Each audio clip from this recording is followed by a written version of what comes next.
Well, hey, have you noticed how much we crave the happily ever after endings? We do not like stories or movies that stray from the familiar script. If everyone dies, if the bad guy wins, if evil prevails, if the wedding gets called off, we are disappointed. We're emotionally unsatisfied. And I wonder why this is. Why does it feel like we're just designed to crave a happy resolution to every story, even if it's fiction? We've been exploring the short story of Ruth, and this is our last week in it, which I'm kind of bummed about because it's been so much fun. A family of 4, to recap. So Naomi and her husband Elimelech and their 2 boys move away to Bethlehem, move from Bethlehem to Moab during a devastating famine. In Moab, Elimelech, the father, he dies, sadly. Naomi's sons get married, but they die too. So 3 funerals for Naomi. And in her grief, she decides to return home to Bethlehem. One of her 2 daughters-in-law, Ruth, decides to come with her against Naomi's protestations. So we have 2 single, devastated, and really just vulnerable women in that time period. And back then, as we've talked about, husbands and sons, they are your retirement account. They are your protection and provision in that patriarchal culture. And crucially, Elimelech's family is heading towards extinction, which is a big deal back then. Now, in Bethlehem, a foreign land for Ruth, she does not wallow. She does not hide. She gets to work to provide for her and for her mother-in-law. She finds a field to glean in. God commanded the landowners of that time to kind of at harvest time to, allow some space for the poor to pick up some of the extras. So Ruth goes, and she just happens to end up in Boaz's field, and a man named Boaz. And this guy is rich. He is accomplished. He's kind. We immediately want them to get together. Boaz is the kind of guy you want for your daughters, your single friends, for my sisters, This is a solid guy. It's like that old inner city preacher who went off script and says, ladies, find yourself a Boaz. Not no lazy ass. Not no smart ass. Not no bad ass or broke ass. Don't settle for no lame ass. Some of you are like, that's my last few dates.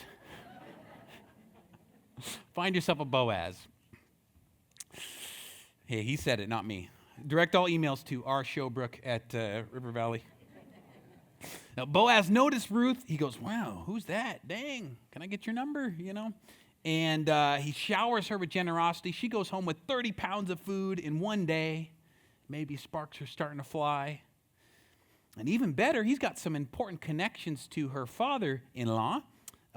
Boaz is called the kinsman redeemer, which means he's responsible to kind of help in these sorts of situations of poverty and being a widow, sometimes even literally by marrying the widow. So Ruth and Naomi obviously have some serious needs that Boaz could meet. And Boaz has a problem too. He's got no girl. He has no kids. And so Boaz he's kind of portrayed as something of a new Adam. And like God said of Adam, it's not good for man to be alone. In Genesis chapter 1 or chapter 2, God puts Adam to sleep, and he wakes up and finds a wife. Wouldn't it be nice if it were that easy today? Okay. Boaz, in a similar way, wakes up from sleep one night and goes, whoa, man, woman. And Ruth is there. So instead of bringing Boaz a woman out of his side, like God does for Adam, God goes to a far country and brings Ruth to him. And it's the same with the church. God goes into the far country, gets us, and brings us to Jesus. Pretty cool. So Boaz wakes up. There's a woman in his room. Hey, what the heck are you doing here? And Ruth basically proposes to him in this kind of late night escapade. Like, Boaz, we need you. We need you to restore our family. We need you to protect and provide for us. We need you to marry me. What do you say? Boaz responds in verse 11, don't be afraid, my daughter, which I bet she was really scared. I will do for you whatever you say, since all the people in my town know that you're a woman of noble character. Yes, it's true that I am a family redeemer, but there is a redeemer closer than I am. So Boaz says, we'll take care of this. And we as readers are so happy. Like, finally, they're going to get together. Like, we can't wait for these two to get married. But there's a but. Why is there always a but? Right? You're just always like, there always has to be an obstacle. Why do things always have to be so hard?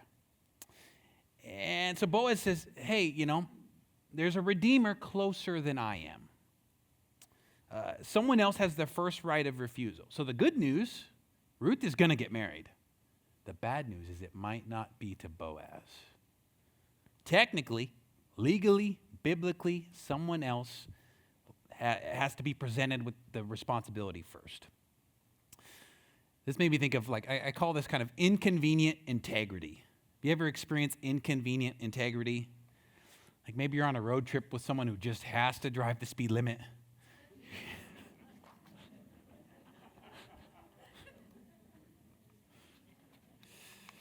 Maybe you tell the truth and it's costly. Maybe you want to move in with your boyfriend or girlfriend, but one of you says no, we got to do this right. Inconvenient integrity. It's like, why does Boaz have to follow the rules all the time? Like, he wants Ruth, Ruth wants him, we want them.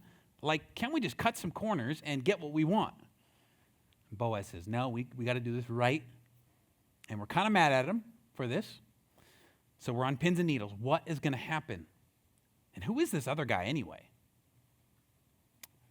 Chapter 4, verse 1 says, Boaz went to the village gate and sat there. Then along came the guardian whom Boaz had mentioned to Ruth. Boaz said, come here, what's your name? And sit down. So he came and sat down. We'll talk about that in a second. The city gates are the highest traffic area. They are your civic center. They're where they're the ancient courthouse. That's where Chris Burnham collects taxes. This is where it all happens. It's the civic center. And it's funny, most of our translations say, hey, friend, come talk to me. But that's actually not quite right. I like how the New English translation puts it here. Hey, what's your name? Or the King James even says, such a one. So we might say Mr. So-and-so or Mr. Anonymous. It's like, did Boaz forget his name? You ever been like that at church? Hey, brother. Hey, bud. Never me. No, I bet if we pulled the camera footage and watched what actually happened, he used his real name. This is a formal, serious legal proceeding. You don't leave that stuff out. But in terms of the narrator, in terms of the story, it's Mr. Anonymous, Mr. So-and-so. Why? Well, maybe it spares this man's descendants embarrassment for his upcoming conduct. Maybe his anonymity is criticism. So this man who won't help Elimelech's name in this story will no longer have a name. So Mr. So-and-so and Boaz sit down for a little meeting. The tension is thick. It's like Love is Blind or The Bachelor or those other godless shows some of you ladies watch. I won't say who, but someone I'm quite close to enjoys such shows. I live with her. But the dramatic tension of these shows kind of goes to a point of decision. So, who's going to get the rose? Who is going home? Will these two strangers say yes at the wedding? But here, two men have a choice. Verse 2, Boaz took 10 men from the town's elders. They get a quorum together. Say, hey, sit here. And they sat down, and he said to the Redeemer, Naomi, who has returned from the territory of Moab, is selling the portion of the field that belonged to our brother Elimelech. I thought I should inform you. Buy it back in the presence of those seated here, in the presence of the elders of my people. If you want to redeem it, do it. But if you do not want to redeem it, tell me so that I will know, because there is no one other than you to redeem it, and I am next after you. I want to redeem it, he answered. So to our horror, and maybe Boaz as well, the man says, yes, I'm in. Sign me up. We're like, Michael Scott, no, this is not what we want. You see, Mr. So-and-so has made some shrewd calculations. He can buy this land, expand his portfolio, and look like a great guy for taking care of Naomi. Customarily, the land would revert back to the original owner in the land of Jubilee, but since Naomi is old and has no kids, the land's going to remain his forever. It's like, excellent. But Boaz has one more card to play, of course. Verse 5. On the day you buy the field from Naomi, one little detail, buddy, you will acquire Ruth the Moabitess, the wife of the deceased man, to continue the man's name on his property. So Ruth comes with the property. Now, why is this bad? It seems like Ruth is pretty resourceful and probably not too bad looking either. But this actually radically changes the value of the investment. Because she can presumably have children. So, like the two daughters in the very beginning of the story, the two daughters-in-law, Ruth and Orpah, now two men are presented with a decision as it pertains to Naomi, a costly commitment. Boaz and Mr. So-and-so have a choice to make: loyal love or self-preservation, exceptional kindness or conventional wisdom. And Mr. So-and-so goes first. He says, verse 6, the Redeemer replied, I can't redeem it myself, or I will ruin my own inheritance. Take my right of redemption because I can't redeem it. He says, hey, I'm sorry. I can't help Naomi. I won't marry Ruth. I'm out. And let's cut Mr. So-and-so some slack here. Not just because we didn't want him anyway, but because this is a massive risk for him and his children. And it's probably not great for his marriage either, right? It's like, honey, I brought home another wife. Bible says I need to. I'm just doing my duty. It's like, I don't know how that went down back then. Glad we don't do that anymore. But more to the point, this could be financially ruinous. Mr. So-and-so would have to take his family assets and to buy the land, which eventually goes back to Naomi's family anyway, not his. So even though this is his responsibility, he does have a choice to say yes or no, and so he puts his immediate family first. He, like Orpah in chapter 1, does the safe, the smart, the expected thing, and turns Naomi down. It's like, hey, I'm not going to help. Verse 7 says, at an earlier period in Israel, a man removed his sandal and gave it to the other party in order to make any matter legally binding concerning the right of redemption or the exchange of property. This was the method of legally binding a transaction in Israel. So the Redeemer removed his sandal and said to Boaz, buy the property back yourself. Boaz said to the elders and all the people, you are witnesses today that I'm buying from Naomi everything that belonged to Elimelech, Chilion, and Mahlon. I have also acquired Ruth the Moabitess, Mahlon's widow, as my wife, to perpetuate the deceased man's name on his property, so that his name will not disappear among his relatives or from the gate of his hometown. You are my witnesses today. So they do this interesting thing with sandals, like they take off the shoes, and it's kind of like we do handshakes. Well, they did things with feet. Yes, just different. Lots of shoe symbolism. So, shoes symbolize power and possession. And so if you sold your house, you would kind of lift up your foot, and the buyer of the house would put their foot down. That's just how they did things back then. That was their contracts with witnesses around.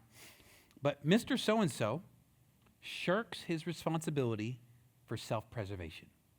And he passes that right off to Boaz and then exits the story. He's never heard from again. He played it safe, and he stays anonymous forever. Boaz says, hey, I volunteer as tribute. I'm in.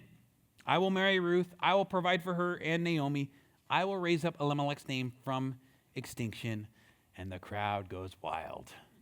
We're all like, woohoo, we're cheering, we're excited. The crowd pronounces a blessing over the husband and wife to be. Verse 11, all the people who were at the city gate, including the elders, said, we're your witnesses.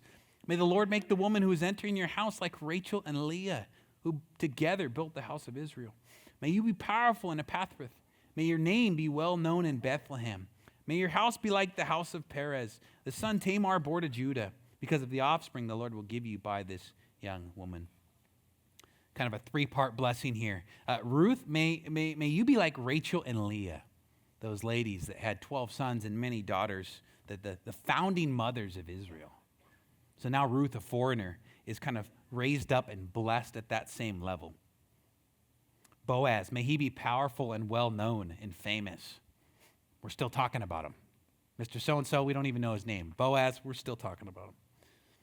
And then finally, the third part of the blessing, may your house together be like the house of Perez, son of Tamar and Judah. Now, the Perez reference is eye-opening. Some of you know the story. He's one of Boaz's ancestors. Tamar is another foreigner, a widowed, childless woman who, like Ruth, saves the family from extinction in Genesis 38. It's actually kind of a terrible story. Her husband's evil, so God puts him to death. Her brother-in-law is supposed to marry her and have children with her, but he just wants to use her body, so God puts him to death. And so, like, the third brother is like, I'm out. This lady's radioactive. Like, I'm staying away from her. And the dad isn't really helping things out, but the family's heading towards extinction. And so in desperation, as all the men in her life have let her down, Tamar pretends to be a prostitute and sleeps with her father-in-law, Judah, and she gets pregnant. It's a crazy, messy story. But it's a potent example of, as Sinclair Ferguson says, how God can weave disaster and sin together into his purposes and produce a Boaz. Right? You've seen that in your own life. God takes some bad decisions, some messes, and just makes good out of them, like we sang earlier. And we'll see even greater characters come from this family in a second. But Boaz and Ruth, they don't waste any time. The courthouse wedding, verse 13, Boaz took Ruth. She became his wife. He slept with her, and the Lord granted conception to her, and she gave birth to a son. So just like the patriarchs and matriarchs in Scripture, God grants conception a meaning. This casts a shadow of divine destiny over the child, a destiny to become evident in the book's surprising ending. And then strangely, Ruth and Boaz exit the stage. Like, they're gone. All attention is on grandma and the baby boy. It can be like that today, too, with grandparents, right? I come home, I'm like, honey, where are my children? It's like, oh, they're at grandma's. It's like, oh, can I have them back? No, you can't. We'll be at family dinner, right? And the grandmas have the baby. It's like, hey, can I hold my baby? Like, no. Yeah. Like, all the grandmas and great-grandmas are baring their teeth at me, you know? Just kidding, mostly. It's like, wait, can I have my children? The parents step off the stage, and grandma has the baby, and all the women surrounding her are blessing the Lord and blessing the baby. Verse 14, the woman said to Naomi, bless the Lord who has not left you without a family redeemer today. May his name become well known in Israel. He will renew your life and sustain you in old age. Indeed, your daughter-in-law who loves you and is better to you than 7 sons has given birth to him. So it literally says, hey, bless the Lord, bless this baby boy who will feed your gray hairs. That's what it says here, and that may sustain you in your old age. I think that's a good thing, feeding gray hairs. I think it's a blessing, a compliment. And then, hey, your daughter-in-law is better than 7 sons. In that culture, boys, sadly, were preferred to girls. And yet, they're saying, hey, Ruth is better than 7 sons. That's like the highest compliment and praise that there is. Verse 16, Naomi took the child and placed him on her lap, and she became a mother to him. The neighbor women said, a son has been born to Naomi, and they named him Obed. So 2 pretty surprising details here. First is that the neighbor women name the boy. Like, not the mom, not the dad, the neighbors do. I mean, this never happens anywhere in the Bible or anywhere, right? Like, very strange. And we're not quite sure why, but these same ladies who listened to Naomi as she lamented are now praising and naming as Naomi listens. Maybe a more surprising detail, and we're not quite sure exactly what's going on here, is that it says Naomi became a mother or a foster mother to him, to Obed. And it doesn't say like a mother. What does this mean? Well, commentator Robert Hubbard suggests that Ruth, out of deep affection for her mother-in-law, literally gives her son to her mother-in-law. Like that Naomi, not Ruth, becomes the primary caregiver. Again, we're short on details. What did this look like? How old is Naomi? Can she nurse? It's like, this is a tight-knit, small community. It's not like Ruth and Boaz dropped them off and left. And maybe it's not that different from you grandmas who take a very active role in raising up your children today. But it still seems like there's this massive sacrifice on Ruth's part, or an act of love, like offering her son to her mother-in-law. The book began with famines and funerals. Naomi's hands that kind of traveled with her boys that went to Moab, like they came back empty. And now these empty hands are filled with a grandson or a son. Literally, he's a handful. Now, of course, Obed doesn't replace her husband, her boys. This doesn't negate the pain or even fully explain it. It just puts it in a wider story. You know, when God brings some sort of fullness in our lives, when he answers prayers, big prayers or small prayers, we should thank him and praise him and bless him. The baby who isn't sleeping, the toddler who's driving me nuts, the spouse who I'm butting heads with, not currently for the record.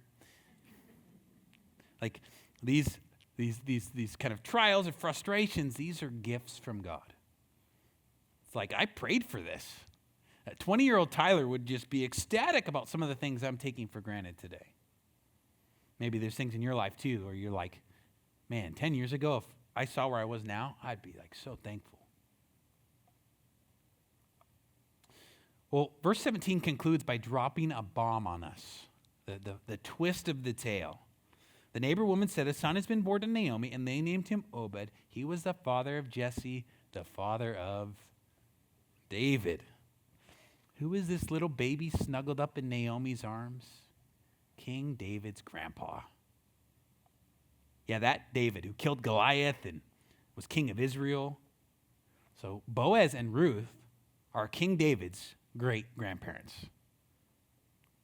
This book ends with a genealogy, a family tree, which kind of seems like a boring anticlimactic ending, right? Who just loves reading genealogies? If you do, something's wrong with you. But when you read closely, it's actually the most important part of the book. Verse 18, these are the family records of Perez. Perez fathered Hezron. Hezron fathered Ram. Ram fathered Aminadab. Aminadab fathered Nahshon. Nahshon fathered Solomon. Solomon fathered Boaz. Boaz fathered Obed. Obed fathered Jesse. And Jesse fathered David. If you get stuck reading the names in your life group, just say them with confidence. Just push through and pretend like that's right, and everyone will think you're really smart with the Bible. But check this out. Now this story about two obscure widows takes a cosmic, a national, a historic significance. And this time during the Judges, when there was no king in Israel and everyone did what was right in their own eyes, God raises up a Boaz and a Ruth who do what's right in God's eyes, and they produce a king in Israel.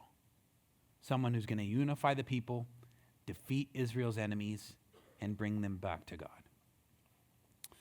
We may never, actually we will definitely never, see the full impact of our decisions, our choices, our investments, our encouragements, our prayer life. Like maybe you break that generational curse or addiction in your family. Maybe you pass on a legacy of love instead of fear and guilt and performance. Maybe you stay married even though you want to quit. Maybe you're the first Christian in your family. Like this legacy outlives us, which means we don't get to fully see it in this life.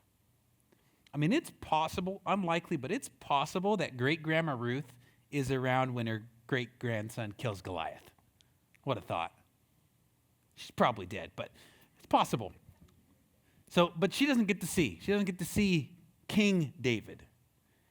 And the author of Ruth doesn't know this. Ruth and Boaz don't know this, but David won't even be Ruth and Boaz's greatest legacy, will he? Because as the family tree continues, eventually God grants conception to another young lady, and who do we get? Yeah, we get baby Jesus, who grows up and becomes King Jesus. So all our accomplishments and wins and blessings in this life, they are partial. They're incomplete. They're unresolved this side of heaven. We don't get to see their fruition, but the story continues. That's why St. Clair Ferguson says, life can be so untidy for the people of God. Anyone feel that way? Things are kind of untidy, but he's not finished. He's not finished with his business. So in that vein, who's the real star of the show in Ruth? I mean, at first, like, it looks like Boaz. Like, he's the man. He shines bright, but then he steps off stage. Then we have the Ruth, like the book's written, named after her. She's better than 7 sons. But then she steps off stage. And then it's like some have mentioned, well, the book could probably be called Naomi. Very much about her. But then there's this baby boy that she's holding, and he seems significant. He'll be famous and blessed. But then Naomi and baby Obed fade away, and we get that concluding genealogy. And the last word of the book is David. So maybe King David is the star of the show. And there's some actually really interesting theories as to why Ruth was written. Maybe there's a political purpose to win popular acceptance of David's rule, to tell a little bit of David's backstory, to emphasize that foreigners who love Yahweh are welcome. But of course, even David kind of fades from the scene. And so, who is the most important character of the book of Ruth? Jesus is the right answer, but God is, right? God. On the one hand, in Ruth, God only does 2 things directly. In chapter 1, verse 6, he gives them food. He pays attention to his people and gives them food. And in chapter 4, verse 13, he grants a baby. And yet, even with no lines, God has no lines in the book. And there's 2 brief cameos. But it's very obvious that God is directing the whole thing. He's present in every chance coincidence. Ruth just happened to end up in Boaz's field, who just happened to show up when he was there. He's present in every act of kindness, human kindness. So when we love and serve each other, God works through us, especially when it comes to widows and orphans. He's present in every prayer, which, by the way, every prayer in this book is answered in this book. That's pretty cool. He's present in the pain. So we read in Psalm 68 that he's the father of the fatherless, a defender of widows, and he sets the lonely in families. He hangs out with the hurting and the humble. So Ruth is really a story about God, as the whole Bible is. Who he is, what he's like, and what he's capable of. It's like everything works out so perfectly. You know, as Scottish pastor Sinclair Ferguson put it, God's story includes you, but is not centered on you. God's story includes you, but is not centered on you. So we're not the star of the show. We're not God. The story isn't about us, but it includes us. We're not in control. And yet there's great peace in that. And even like a permission for things to be unresolved for now as I play my part. But even still, as we watch what God accomplishes in the book of Ruth, it gives us confidence that he's going to come through in our lives as well. So as the worship team comes back up, I'm thinking especially of the promise like Romans 8:28. We know that all things work together for good for those who love God and are called according to his purpose. For those he foreknew, he also predestined to be conformed to the image of his Son, so that he would be the firstborn among many brothers and sisters. All things work together for good. So happily ever after will happen for those who love God and are called according to his purpose. Do you love God? He loves you. He wants you to be a part of what he's up to. When we live for him, he takes care of us. When we seek his kingdom, he provides everything else. Now, happily ever after isn't easy. It also looks like verse 29 says to be conformed. It's like sometimes we wish we could cross that word out, right? Like molded, shaped, stretched, wretched, wrung out, brought to the end of yourself. But the best stories involve tension and drama and pain. Most transformation comes through suffering, as we saw with Ruth and Naomi. Diamonds are formed under intense heat and pressure. And everything you've gone through, everything you are going through, it can be used by God to make diamonds in your life and in our family, in our church, and in your family tree. When people are looking at Ancestry.com and you're the great-great-grandpa, like, what are some of the stuff you're going to have passed down? But we have a promise greater than Ruth and Naomi in Romans 8:31. What then are we to say about these things? If God is for us, who is against us? He who did not spare his own son but gave him up for us all, how will he not also with him grant us everything? So the promise is not that hard things won't happen or even horrible things won't happen. The promise is that God is with us, that he's for us, that he'll give everything to us because he gave everything to us in his Son, that he's faithful.